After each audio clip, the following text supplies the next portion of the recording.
Monarchy, a system of government where a single person, the monarch, holds supreme power, has been a dominant force throughout human history. This form of governance has not only shaped the political landscape, but also influenced the cultural and social fabric of societies across the globe. From the ancient empires of Mesopotamia to the constitutional monarchies of today, the institution of monarchy has shaped civilizations, influenced cultures, and left an indelible mark on the world stage. The grandeur and mystique surrounding monarchies have captivated the imagination of people for millennia, creating a legacy that continues to resonate in contemporary times. This essay delves into the captivating history of monarchy, tracing its evolution from its earliest forms to its modern manifestations. We will explore the various types of monarchies, from absolute to constitutional, and examine how they have adapted to changing political landscapes and societal expectations. The allure of monarchy lies in its simplicity and its claim to divine right. This divine right often provided a sense of legitimacy and continuity, which was crucial in maintaining order and stability within a realm. The symbols of monarchy, such as the crown, scepter, and orb, have become iconic representations of authority and tradition. A single ruler, often seen as a god-king or chosen by a higher power, provided stability, continuity, and a focal point for loyalty. This centralization of power allowed for more efficient governance and decision-making, which was particularly important in times of crisis or conflict. Monarchies, with their hereditary succession, promised a smooth transfer of power, unlike the often tumultuous transitions in other forms of government. This hereditary system ensured that the ruling family maintained control over the realm, providing a sense of predictability and continuity that was valued by subjects and nobles alike. However, the concentration of power in one individual also presented inherent risks, as the fate of nations rested upon the character and capabilities of a single ruler. A wise and just monarch could lead a nation to prosperity, while a tyrannical or incompetent ruler could bring about its downfall. This duality has been a recurring theme throughout the history of monarchy. The history of monarchy is a tapestry woven with threads of power, ambition, intrigue, and societal change. Royal courts were often centers of political maneuvering and intrigue, where alliances were forged and broken, and where the fate of nations could be decided by a single decision or a well-placed word. It is a story of great empires rising and falling, of visionary leaders and tyrannical despots, of revolutions that challenged the very foundations of monarchical rule. These revolutions, driven by the desire for greater representation and equality, often led to the establishment of new forms of government, but the legacy of monarchy continued to influence these new systems. By understanding the trajectory of monarchy, we gain valuable insights into the development of human civilization and the enduring quest for effective governance. The study of monarchy not only reveals the complexities of power and leadership, but also highlights the enduring human desire for stability, continuity, and a sense of order in an ever-changing world.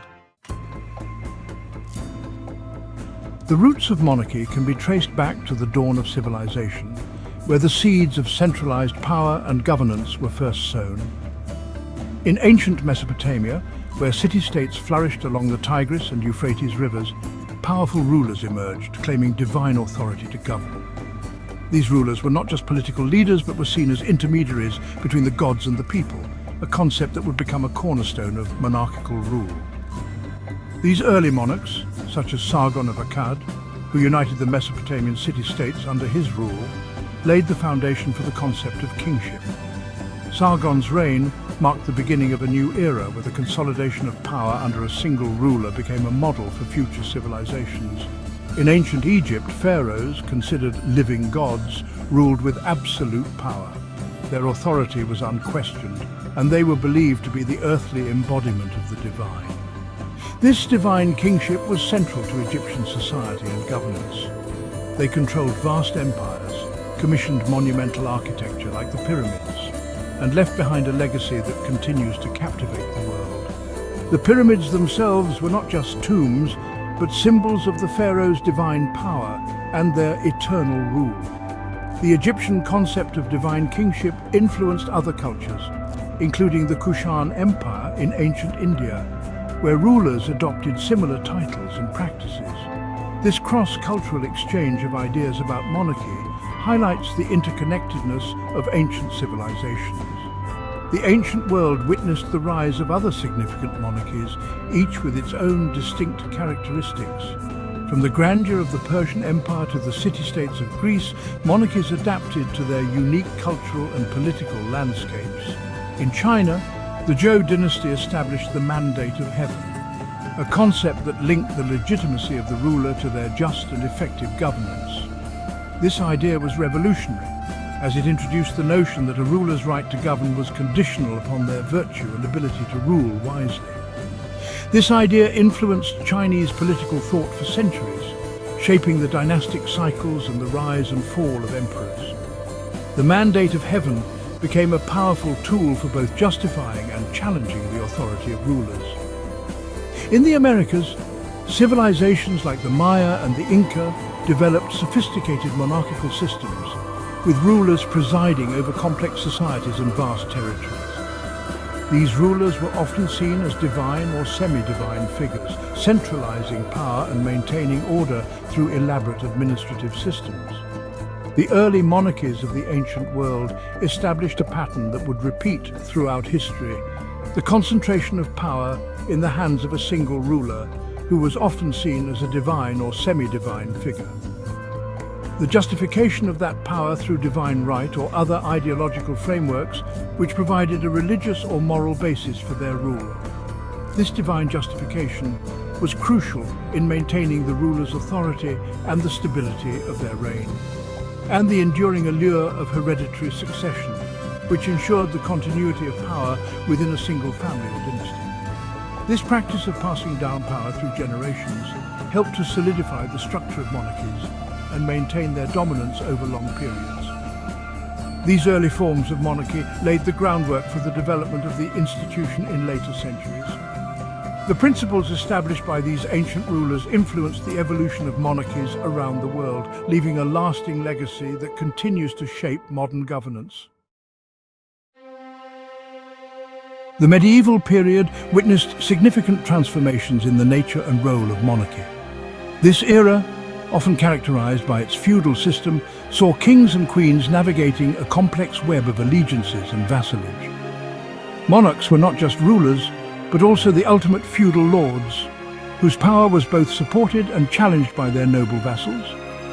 In Europe, the fall of the Roman Empire led to the emergence of new kingdoms ruled by Germanic tribes. These tribes, including the Visigoths, Ostrogoths, and Vandals, carved out territories from the remnants of Roman lands, establishing new political entities that would evolve into the medieval kingdoms we recognize today. These early medieval monarchs, such as Charlemagne, king of the Franks, sought to consolidate their power and expand their territories. Charlemagne's military campaigns were extensive, stretching from the Iberian Peninsula to Central Europe, and his efforts to unify these lands under his rule were relentless.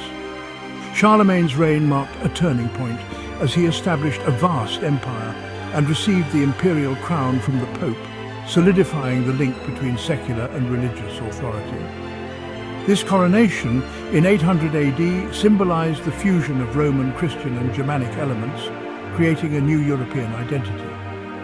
The medieval period also saw the rise of powerful institutions such as the Catholic Church, which challenged the authority of monarchs. The Church wielded immense spiritual influence and controlled vast lands and wealth, often acting as a counterbalance to royal power. The investiture controversy, a conflict between the Pope and the Holy Roman Emperor over the appointment of bishops, exemplified the power struggle between church and state. This dispute highlighted the ongoing tension between secular rulers who sought to control religious appointments and the Church's desire to maintain its autonomy. Despite these challenges, monarchs continued to wield considerable power, dispensing justice, raising armies, and shaping the social and political landscape. Kings and queens held court, where they administered laws, resolved disputes, and reinforced their authority through elaborate ceremonies and displays of wealth. Dynastic struggles and succession crises were recurring themes in medieval monarchies. The question of who would inherit the throne often led to bitter disputes and even wars, as rival factions vied for power and influence. The Wars of the Roses, a series of civil wars fought over the English throne, illustrate the instability and violence that could accompany disputed successions. These conflicts between the houses of Lancaster and York not only devastated the English nobility, but also had lasting impacts on the country's political landscape. Despite these internal conflicts, medieval monarchs played a crucial role in shaping national identities, fostering cultural development, and laying the groundwork for the emergence of modern nation-states. Their patronage of the arts, support for religious institutions, and efforts to centralize authority helped to create a sense of unity and shared identity among their subjects, setting the stage for the future development of Europe. The Renaissance and Reformation brought about profound changes in European society, challenging traditional structures of authority, including monarchy. The Renaissance, with its emphasis on humanism, individualism, and classical learning, undermined the medieval worldview that had supported the divine right of kings. Humanist thinkers, inspired by the republics of ancient Greece and Rome, began to question the absolute power of monarchs. The Reformation, sparked by Martin Luther's challenge to the Catholic Church, further eroded the authority of monarchs. The rise of Protestantism led to religious wars and the fragmentation of Christendom, forcing monarchs to confront new challenges to their power. In England, King Henry VIII's break with the Catholic Church and the establishment of the Church of England marked a decisive shift in the relationship between church and state. Despite these challenges, monarchy remained the dominant form of government in Europe. However, the seeds of change had been sown. The Renaissance and Reformation had introduced new ideas about individual rights, religious freedom, and the limitations of monarchical power. These ideas would continue to resonate in the centuries to come, ultimately leading to revolutions that would reshape the political landscape of Europe and beyond. Subscribe for more videos like this. Turn on notification and leave a like to help the channel out. Thank you for watching.